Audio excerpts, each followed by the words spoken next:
একটা কথা বলি, একদম মনের কান দিয়ে শুনবেন। জান্নাতে যাওয়া সবার স্বপ্ন। আছি আমরা সবাই দুনিয়ায়।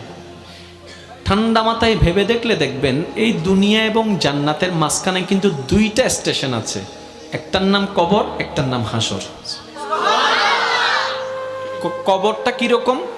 আমাদের দুশমনরা না, আপন জনেরাই কিন্তু খনন করবে, আপন জনেরাই কিন্তু লাশটা রাখবে, আবার আপন জনেরাই কিন্তু ওই দেহটার উপরে বাঁশ বিছিয়ে মাটি চাপা দিবে, চতুর্দিক থেকে অন্ধকার করে ফেলবে।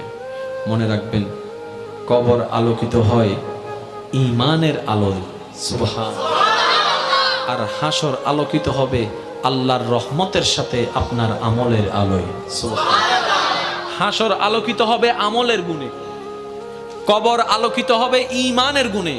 আর ঈমানটা কানে থাকে না, মনে থাকে। তাহলে সেই মনটাকে যদি আপনি পরিষ্কার করে ফেলতে পারেন, হ্যাঁ সত্য, এটা একদিনে হয় না, এটা এক সপ্তাহে হয় না, এটা এক মাসে হয় না, এটা এক বছরে হয় না। এটা হচ্ছে বান্দা চেষ্টা করতেই থাকবে, হিংসা থেকে যেন সে নিজেকে বাঁচাই রাখতে পারে।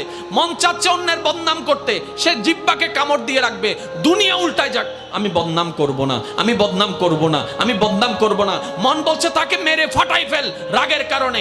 আপনি বলবেন দুনিয়া উল্টায় যাক, আমি তার গায়ে হাত তুলব না, আমি মাফ করে দিলাম, আমি মাফ করে দিলাম। কেউ একজন এসে বলল অমুক তোর নামে বদনাম করছে, যা যা বিশ্রী কথা বলছে, আপনি মুস্কি হেসে কথাটাকে রিসিভ করে বলবেন আলহামদুলিল্লাহ, আমি তাকে মাফ করে দিয়েছি। এভাবে যখন বান্দা চেষ্টা করতেই আছে, শয়তান আপনাকে হয়তো অন্তর ঘরে, না হয় বন্ধু বান্ধব দিয়ে কিছু কথা আপনাকে কানের মধ্যে পিন দিবে।